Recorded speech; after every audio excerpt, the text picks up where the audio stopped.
Welcome, John, to Live in the Lounge here on Halton Hits. Well, hello there, and thanks for having me. Not a problem, not a problem. Looking forward to meeting you in person on Saturday, again, at the John Elliott Theatre. And, I tend to ask this question, especially people that do tribute shows, and I don't want to say a tribute act, because yours is more like a show. What made you go in the direction of Gordon Lightfoot? It tends to be a little bit of a different direction for people to go in. What made you go in the direction of Gordon Lightfoot? Well, it's I could probably talk for hours on why I enjoy listening to Gordon Lightfoot music, why it means so much to me, and all those kinds of wonderful things. But I guess it all starts when I'm in my early 60s, so you take us back to the 1960s, and I probably was playing my first Gordon Lightfoot song in 1968 or 67 when I was learning how to play guitar, and a fellow down the street, he has the books, and this story's been told by so many people when they're learning guitar, you learned with a little bit of Gordon Lightfoot music back in the late 60s. I wasn't around. I was too young when he was hitting the riverboat back in 65, and coming on the scene in 63 and 64, although I've read many things about that now. But you just go through your high school years and your late teens and your early 20s. You're listening to, I don't know, songs that I already liked was John Denver and Jim Croce, sort of the folk scene coming out of the 60s, and then the folk rock with Eagles, and of course the Beatle music was there, which I did later on. But anyway, so that's where I start. So you love it. I remember buying all the albums, whether I bought them all or not. That's how I say it, because I certainly do have them all. Right.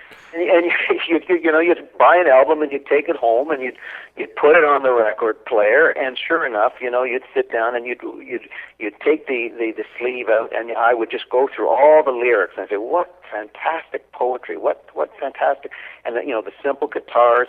You always thought there was simple music, and some of it's more simple than others, but you talk to musicians today and they play Gordon Lightfoot music and you find out how hard it is. But anyway, that's where it starts. And then throughout my life now, I worked in the computer industry, and I've been a musician all my life through that. And I worked in bands, and I had a long-term duo with a chap for many, many years, and we did Eagles and Beatles, and we played around in many of the clubs and bars of Ontario. And this is a long answer. You asked, and so what would happen, Lee, was people would come up to me and say, "Well, that sounded really great. Your voice is kind of, you should try a Gordon Lightfoot song." And I don't know if I've heard it once. I heard it a million times. People would say that. Now, I always loved Gordon Lightfoot, and so of course we've got one. My partner at the time did really think the Lightfoot music we shouldn't be playing in it. So all of a sudden people are asking, why don't you do one? So Lee, I put one in. I put the hits in, If You Could Read My Mind. All those great songs, one or two would happen. And then about 10 years ago, I'm retired now. I was I sold a company that I had at the time, and I wondered what I was going to do with some of the music that I had at that particular time in my life. And I said, well, I'm going to see if we can't put a Gordon Lightfoot tribute together, because I really enjoy the music. And sure, and that's exactly what I did. And that's why I'm talking to you today. Classic Lightfoot Live this Saturday night. Excellent, excellent. And it's funny that you talk about that 60s era and the folk era, how popular it was, especially up here in Canada. I know it was in the U.S., but how much it really just kind of blossomed in Canada at that time. Yeah. And I think you hit the nail on the head there by saying, you were in school, so you were listening to that stuff. It was the stuff you heard radio airplay on, and again, Gordon being Canadian, very poetic. I think that's kind of what his longevity's really been about, not just about his music, but about his writing and his Canadian status, almost a stomping Tom kind of status, type Order of Canada. He's had every kind of accolade given to him. Lee, over 200 songs recorded, 20 albums. All of his songs, not all of his songs, of course, but many of his songs recorded by famous artists. You've got Elvis Presley doing Early Morning Rain. As an example, his If You Could Read My Mind, Barbara Streisand. If You Could Read My Mind has been re-recorded over 300 times. I think I just read, I knew it was a lot, but I didn't know it was that many. Over 300 times by different artists, If You Could Read My Mind.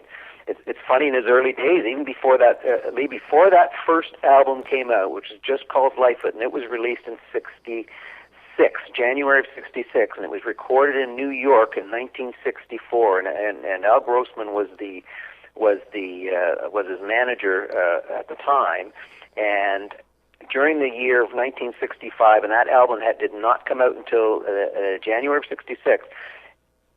During that 1 year, Ribbon of Darkness, Early Morning Rain, all were recorded by other artists. We had, I always forget that.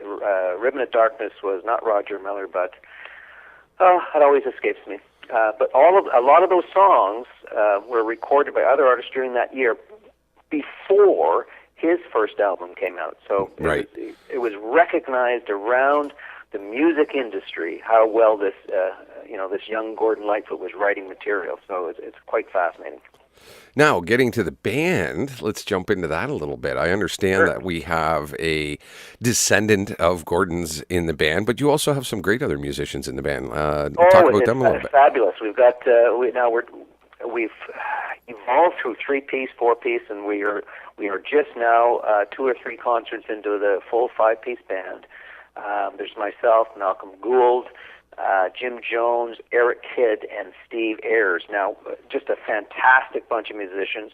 The majority of those, the bass player and the lead player, I've had there for about the last 2 years. We met them up at Lightfoot Days a couple of years back. Eric Kidd on lead guitar, unbelievable. He's almost the channeling Red Shea. Right. Red Shea was Gordon Lightfoot's lead guitar player in the early days. That's right. Who I guess Gordon met him at that show. Geez, what's that show called? That it's like the Hee Haw thing. I always forget what the name of it. But he ran into Red Shea then, and Red Shea became part of that trio: Red Shea, John Stockfish, Gordon Lightfoot. Well recognized in Nashville and around North America, the lead guitar player Red Shea was. He lives in Aurora, where I've lived for the last 30 years. I actually took some lessons from Red Shea myself along the way. Became almost a friend. I wouldn't call him a friend, but I certainly saw him a lot, and we would chat about Lightfoot music, and I would go to his house and play Cold on the Shoulder, and he'd play it along with me, and I would just feel like I died and gone to heaven. I bet. I bet. Well, unfortunately, the last time I saw Red was when John Stockfish passed away. Oh dear. Yeah. He attended the funeral, and John, being my cousin, my second cousin, it was great to see Red again, because I hadn't seen him since I was a kid. And, there were many days back in 1972 and 1971 where, I saw Red on a regular basis. He and John. What a great guy he was. Yeah, he was a great man, and it was so great to see him at Johnny's funeral, because it had been such a long time. But he still remembered me and young Johnny Jr. coming into the studio and raising Cain as normal 4 or 5 year olds would in the studio. Yeah. But just a genuinely nice man, along with Gordon. I've met Gordon a few times over the years. And, I tend to say true Canadian ambassadors, I think, in a lot of ways. They're great ambassadors for the country, and being musicians and in the positions that they held for so long, they were great ambassadors for our country. So like I said, it became a big part of my life that, knowing these guys and then being able to run into them again and kind of reminisce once more type of thing. And they were a dynamic group, the three of them. They were a lot of troublemakings going on that I could tell you stories about, and we'll get into that when I meet you at the show. So, sure. Yes. So yeah, you've got a great backing band behind you, and that really does help make that bring that sound that you want to bring out for a tribute show like this. So importantly, to find the right players who appreciate the music and can find it in their musicianship to try to recreate some of those, what I think is this fantastic studio sound on those 20 albums. I just think it's terrific.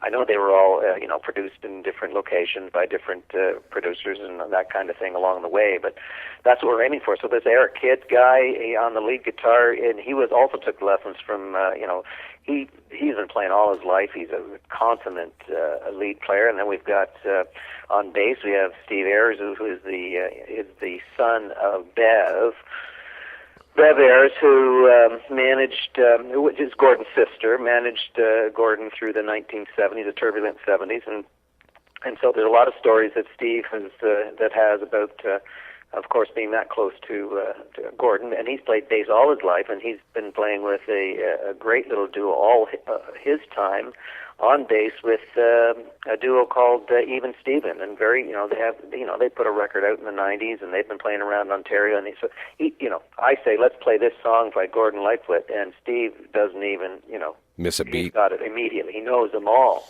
every single one of them, just fantastic. And so these are the kind of guys that are in the Classic Lightfoot live show that you'll see on Saturday night.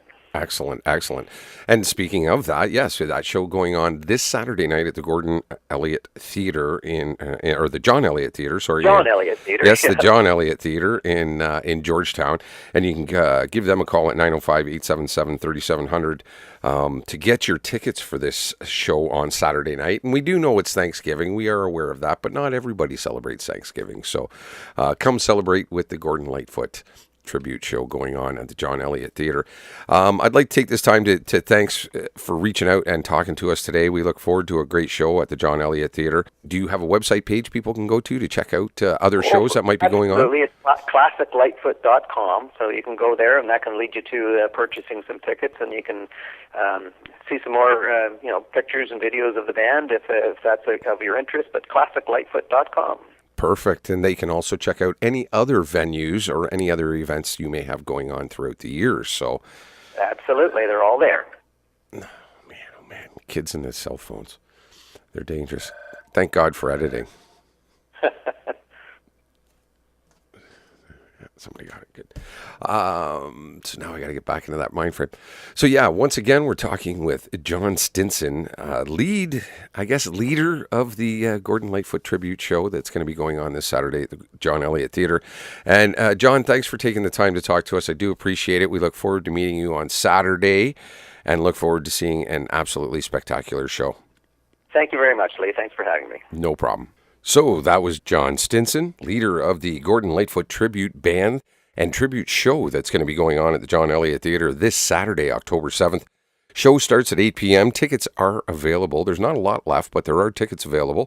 You might want to get those today through the John Elliott Theatre. You can check them out at their website, johnelliotttheatre.ca, or you can also check out the Classic Lightfoot Live .ca website and get your tickets there. So it's going to be a fantastic show, and if you are a Gordon Lightfoot fan, which many of us are, I think it'll be a dynamite show to get out and enjoy with that special one. Who knows? Maybe take a date.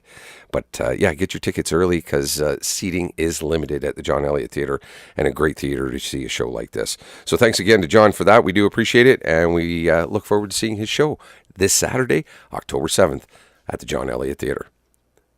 Thanks for listening and tuning in to Live in the Lounge, right here on Halton Hits.